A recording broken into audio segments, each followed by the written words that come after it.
بسم اللہ الرحمن الرحیم۔ عبد المطلب کی وجہ تسمیہ۔ ہاشم نے مدینہ کے ایک سردار کی لڑکی سے شادی کی۔ اس کے بطن سے ایک لڑکا پیدا ہوا جس کا نام شیبہ رکھا گیا۔ یہ لڑکا ابھی بچہ ہی تھا کہ ہاشم کا انتقال ہو گیا اور ان کا بھائی مطلب مکہ کا حکمران ہوا۔ ہاشم کا بیٹا شیبہ مدینہ میں پرورش پاتا رہا۔ جب مطلب کو معلوم ہوا کہ ہاشم کا بیٹا جوان ہو گیا ہے تو وہ اپنے بھتیجے کو لینے کے لیے خود مدینے گئے۔ جب مطلب اپنے بھتیجے شیبہ کو لے کر مکہ میں داخل ہوئے تو یہاں کے لوگوں نے غلطی سے یہ سمجھا کہ یہ نوجوان مطلب کا غلام ہے۔ مطلب کو جب اس غلط فہمی کا حال معلوم ہوا تو اس نے لوگوں سے کہا کہ یہ میرا بھتیجا اور ہاشم کا بیٹا ہے، مگر لوگ اس کو عبد المطلب ہی کے نام سے پکارتے رہے۔ آخر شیبہ بن ہاشم کا نام عبد المطلب ہی مشہور ہو گیا۔ عبد المطلب کے اخلاق، عزت و شہرت سب اپنے باپ ہاشم کا نمونہ تھے۔ امیہ کے بیٹے حرب کو عبد المطلب کا اثر و اقتدار گرا گزرا اور اس نے بھی اپنے باپ کی طرح عبد المطلب کو مقابلہ کے لیے دعوت دی۔ دستور کے موافق اس مرتبہ بھی منصف مقرر ہوا اور اس نے فیصلہ عبد المطلب ہی کے حق میں دیا۔ اس فیصلہ نے بنی امیہ اور بنی ہاشم کے درمیان عداوت کو اور بھی بڑھا دیا۔ عبد المطلب کے زمانہ میں حبش کی فوج نے اپنے ایک سردار ابرہہ کے زیر کمان چڑھائی کی۔ یہی فوج اصحاب فیل کے نام سے موسوم ہوئی ہے جو قدرتی اور آسمانی عذاب سے ہلاک برباد ہوئی۔ قریشی قبائل کے نسبی تعلقات کا حال اس شجرہ سے سمجھ میں آئے گا جو 7 کے صفحہ پر درج ہے۔ عبد مناف کا خاندان۔ عبد مناف تمام ملک عرب میں سب سے زیادہ شریف و کریم تسلیم کیے جاتے تھے۔ ان کے بعد ان کے بیٹے بھی شرفائے عرب میں سب پر فوقیت رکھتے تھے۔ عبد مناف کا اصل نام مغیرہ تھا، ان کو قمر اور سید بھی کہتے تھے۔ چونکہ ان کے بھائیوں کے نام عبد الدار اور عبد العزیٰ تھے اس لیے ان کو عبد منات کے نام سے پکارنے لگے۔ پھر عبد المنات سے ان کا نام عبد نطاف مشہور ہو گیا۔ عرب کی اخلاقی حالت۔ ملک عرب جیسا کہ اوپر بیان ہو چکا ہے قدیم سے سامی خاندان کا گہوارہ رہا ہے۔ طبقہ اولا یعنی عرب بائدہ کے حالات بہت ہی کم معلوم ہو سکے ہیں اور ان سے یہ اندازہ نہیں ہو سکتا کہ عرب بائدہ کی اخلاقی حالت اپنے اہم اثر اقوام عالم کے مقابلے میں کیا تھی۔ تاہم یہ قیاس ضرور کیا جا سکتا ہے کہ اس کے ابتدائی زمانے میں جبکہ ربع مسکون پر انسانی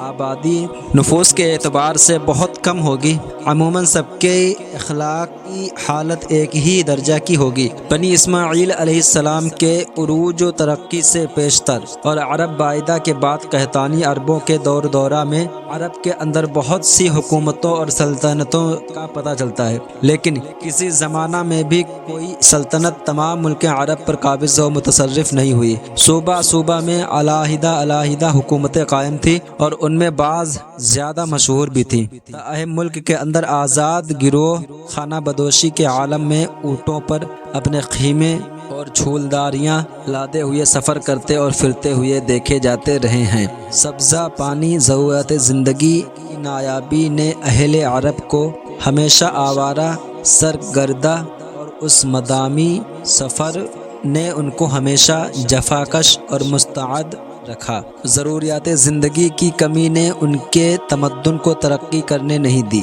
اور ان کی معاشرت میں کوئی نمایاں اصلاح اور قابل تذکرہ تغیر واقع نہ ہوا۔ مشاغل کی کمی اور یہ مناظر کی یک رنگی نے ان کی فرصتوں کو بہت وسیع اور فارغ و اوقات کو بہت طویل کر دیا تھا۔ ریگستانوں کی وسعت و کثرت، پیداوار، ملکی اور قیمتی اشیاء کی ناپیدگی، آبادیوں اور شہروں کی قلت نے کسی بیرونی فتح مند قوم اور ملک گیر بادشاہ کو ملک عرب کی طرف متوجہ نہ ہونے دیا۔ سیاحوں اور تاجروں کے متوجہ کر لینے کا بھی کوئی سامان اس جزیرہ نما میں نہ تھا، لہٰذا غیر قوموں اور دنیا کے دوسرے ملکوں کی ترقیات سے اہل عرب عموماً بے خبر رہے اور کسی بیرونی ملک اور بیرونی قوم کے تمدن، اخلاق اور معاشرت سے اہل عرب متاثر نہ ہو سکے۔ خواجہ حالی نے عرب کی نسبت بالکل صحیح لکھا ہے کہ نہ وہ غیر قوموں پر چڑھ کر گیا تھا نہ اس پر کوئی غیر فرما روا تھا۔ مفاخرت۔ ان حالات میں ظاہر ہے کہ اہل عرب کے اندر دو ہی چیزیں خوب ترقی کر سکتی تھی، ایک شاعر گوئی جس کے لیے وسیع فرصتیں اور کھلے میدان میں راتوں کو بیکار پڑے رہنا کافی محرک تھے، دوسرے حفاظت خود اختیاری کے مسلسل مشق اور صعوبت کشی کی عادت نے ان کو جنگ و پیکار اور اور بات بات پر معرکہ آرائی اور زور آزمائی کا شوقین بنا دیا تھا۔ آپس میں معرکہ آرائیوں کے میدان گرم رکھنے کے سبب وہ خود ستائی اور باہمی تفاخر کی جانب بھی زیادہ مائل ہو گئے تھے۔ فخر و تعلیٰ کے لیے بہادری اور سخاوت دو مضمون بہت دلچسپ تھے۔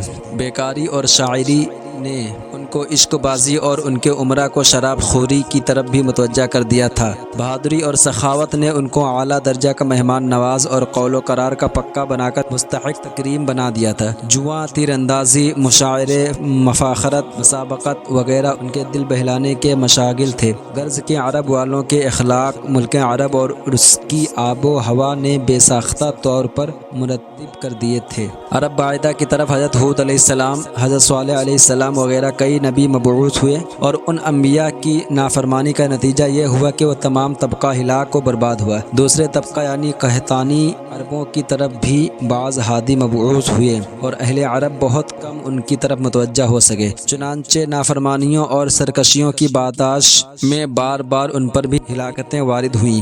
اس ملک کے باشندوں کی سرکشی اور آزاد مزاجی نے ان کو تعلیمات انبیاء سے بھی زیادہ مستفیض نہ ہونے دیا۔ حضرت ابراہیم علیہ السلام اور حضرت اسماعیل علیہ السلام پر بھی اس ملک کے تھوڑے سے آدمی ایمان لائے تھے۔ دین و مذہب کے معاملہ میں ان کے فخر نسب اور خود ستائی نے ان کو اپنے نسبی بزرگوں کے مدح سرائی پر متوجہ کر کے بآسانی مشاہیر پرستی پر آمادہ کر کے اور بالآخر انہی کے ناموں کے بتوں کی پوجا کا عادی بنا دیا تھا۔ بت پرستی نے ان کو اوہام پرستی اور عجیب عجیب حماقتوں میں مبتلا کر دیا تھا۔ جب قحطانی قبائل کا زور ملک میں کم ہونے لگا اور بنی اسرائیل یا عدنانی قبائل نے زور پکڑنا شروع کیا تو قبیلہ خزاع کی مکہ پر چڑھائی اور قبیلہ جرہم کی شکست نے عدنانی قبائل کو اطراف ملک میں پریشانوں و آوارہ کر کے حجاز میں بنی اسرائیل کے ابھرتے ہوئے زور کو سخت صدمہ پہنچایا، اور نتیجہ یہ ہوا کہ ملک کے ہر حصہ اور ہر صوبہ میں عدنانی و قحطانی قبائل ایک دوسرے کے ہمسر و مد مقابل نظر آنے لگے، اور اس طرح تمام جزیرہ نمائے عرب میں آزاد مطلق العنان چھوٹے چھوٹے قبائل کے سوا کوئی بھی بڑی اور قابل تذکرہ حکومت باقی نہ رہی۔ اگرچہ ملک عرب کی بڑی بڑی سلطنتیں بھی طوائف الملوکی سے زیادہ حیثیت نہ رکھتی تھیں، اور کسی عربی بادشاہ کی حکومت اپنی رعایا پر ایسی بھی نہ تھی جیسے کہ فارس کے کسی معمولی سے جاگیردار اہلکار کی باشندگان فارس پر ہوتی تھی۔ تاہم اس طوائف الملوکی اور قبائل کی آزادی کے زمانے میں ملک عرب کے اندر بدتمیزیوں، ناہنجاریوں، بد اخلاقیوں نے اور بھی زیادہ تیز رفتاری کے ساتھ ترقی کی، اور یہ ترقی اپنی پوری تیز رفتاری اور زبردست طاقت کے ساتھ اس وقت تک جاری رہی جب تک اس تاریک تر ملک عرب میں آفتاب اسلام طلوع ہوا۔ اہل عرب کی بڑی تعداد خانہ بدوشی کی حالت میں رہتی تھی، اور بہت ہی تھوڑے لوگ تھے جو قصبوں اور آبادیوں میں مستقل سکونت رکھتے تھے۔ اہل عرب کو اپنے نسب کے سلسلے یاد اور محفوظ رکھنے کا بہت شوق تھا۔ آباء و اجداد کے ناموں اور کاموں کو وہ فخریہ بیان کرتے، اور اسی ذریعہ سے لڑائیوں میں جوش اور بہادری دکھانے کا شوق پیدا ہوتا تھا۔ ملک کی آب و ہوا کا اثر تھا یا نسبدانی کے شوق کا نتیجہ تھا کہ اہل عرب کی قوت حافظہ بہت زبردست تھی۔ کئی سو اشعار کے قصیدے ایک مرتبہ سن کر یاد کر لینا اور نہایت صحت کے ساتھ سنا دینا ان کے لیے معمولی بات تھی۔ شاعری اور قادر الکلامی کے عام شوق نے ان کی زبان کو اس قدر ترقی یافتہ حالت تک پہنچا دیا تھا کہ وہ بجا طور پر تمام غیر عرب کو عجم یعنی گونگا کہتے تھے۔ اگر کسی قبیلے